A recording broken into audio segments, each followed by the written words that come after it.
Olá! Hoje a gente vai mergulhar numa história que é pura investigação científica. Sabe, uma daquelas que acontecem bem debaixo do nosso nariz todos os dias, mas que a gente nem percebe. É a jornada invisível das substâncias químicas e a ciência que atua como detetive nesse caso é a ecotoxicologia. Para começar, vamos pensar numa coisa bem simples. Imagina só, uma única gota de um produto químico qualquer cai num lago. Parece nada, né? Uma coisinha de nada.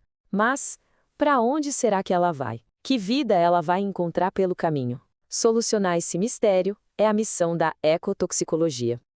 Então, para a gente poder seguir as pistas dessa jornada, primeiro a gente precisa conhecer a principal ferramenta dessa investigação, a ciência da ecotoxicologia. A ecotoxicologia, no fundo, é uma mistura.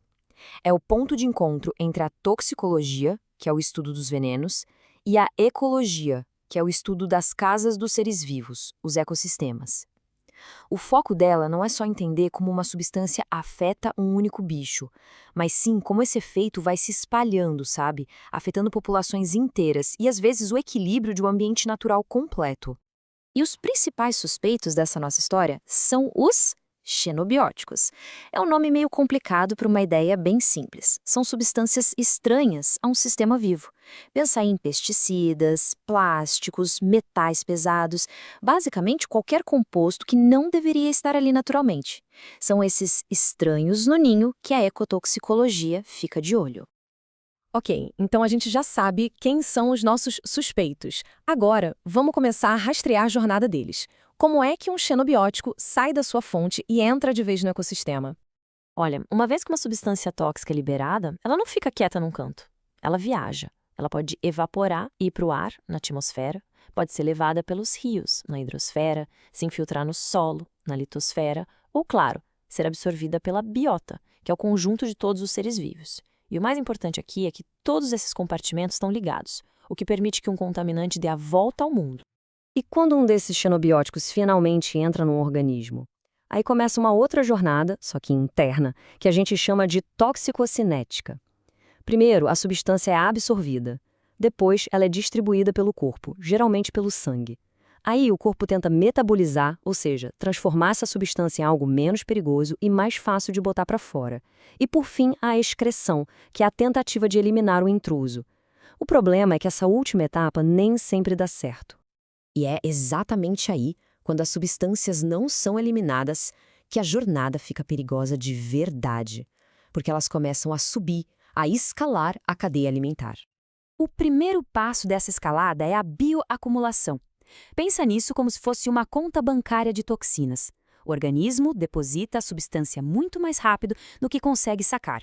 E com o tempo, vindo da água, do ar, da comida, essa toxina vai se acumulando nos tecidos daquele ser vivo. Isso nos leva a um fenômeno chamado bioconcentração. Aqui, o organismo funciona quase como uma esponja de toxinas. A concentração daquela substância dentro dele fica muito, mas muito maior do que no ambiente em volta. Ele se torna um pequeno, mas potente reservatório de contaminação. E aí a gente chega no ponto alto, no clímax desse processo todo, a biomagnificação. É bem simples de entender. Quando um predador come uma presa que já bioconcentrou uma toxina, ele não está comendo só a presa. Ele está ingerindo junto toda a carga tóxica que ela acumulou durante a vida. Olha só como a coisa funciona na prática. O zooplâncton, que é um bichinho minúsculo, absorve uma quantidade bem pequena de toxina. Aí vem um peixe pequeno e come centenas desses zooplânctons, juntando a toxina de todos eles. Depois um peixe maior come dezenas desses peixes pequenos. Lá no topo, um predador, tipo uma ave marinha ou até a gente, pode acabar com uma dose gigantesca daquela toxina inicial. A concentração vai se multiplicando a cada degrau que sobe. Mas por que isso acontece com certas substâncias e não com outras? Bom, muitas delas, como o famoso pesticida DDT, são o que a gente chama de lipofílicas. Basicamente, elas se dissolvem em gordura. E como os organismos não conseguem eliminar a gordura com facilidade, essas toxinas ficam presas nos tecidos de gordura, se acumulando durante a vida toda e se multiplicando pela cadeia alimentar. Ok, a gente já viu o perigo, mas como os cientistas fazem para saber o quão tóxica uma substância realmente é? Para isso, a gente precisa ir para o laboratório e ver como essa investigação funciona na prática. Existem basicamente dois tipos de testes. Os testes agudos, que usam uma dose bem alta por pouco tempo para ver os efeitos imediatos, como a morte. E do outro lado, os testes crônicos, que usam doses baixinhas por um longo período para observar efeitos mais sutis, que a gente chama de subletais, tipo problemas no crescimento ou na reprodução. Mas a palavra tóxico não é uma coisa tipo sim ou não. É tudo uma questão de dose. Então, como é que os cientistas encontram um número exato, aquele ponto em que uma substância deixa de ser inofensiva e passa a ser perigosa? Para isso, eles usam algumas métricas que são chave. A CEL-50, por exemplo, diz o quão letal algo é a curto prazo. Mas para pensar em segurança a longo prazo, a gente olha para os limites. A CENO é o nível seguro, a maior dose que, estatisticamente, não causa nenhum problema. Já a CIO é o sinal de alerta, é a menor dose que já começa a dar algum tipo de dano.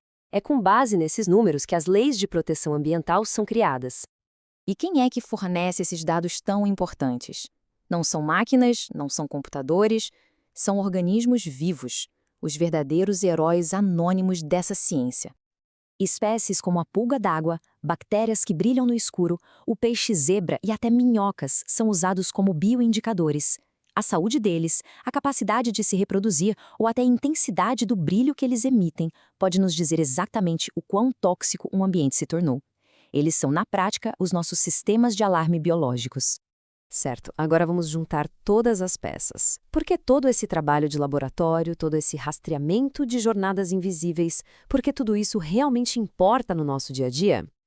A ecotoxicologia está em ação em todo lugar.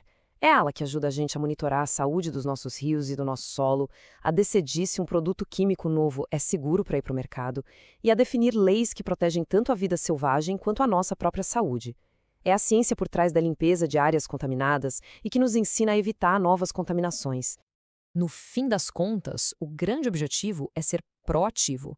O foco não é só correr atrás do prejuízo, mas, como a gente vê aqui, é entender e, o que é mais importante, prever os impactos. A ecotoxicologia nos dá as ferramentas para evitar desastres ambientais antes que eles aconteçam. Então, a grande mensagem é essa. A ecotoxicologia pega essas jornadas químicas, que são super complexas e invisíveis, e traduz tudo isso em conhecimento. E esse conhecimento vira um escudo que protege essa teia da vida tão delicada que existe no nosso planeta. E isso tudo nos deixa com uma última reflexão. Cada produto que a gente usa, cada resíduo que a gente gera, libera substâncias que têm as suas próprias histórias. A pergunta que fica no ar é: que histórias estão sendo escritas agora, em silêncio, no ar que a gente respira, na água que a gente bebe e no solo que a gente pisa?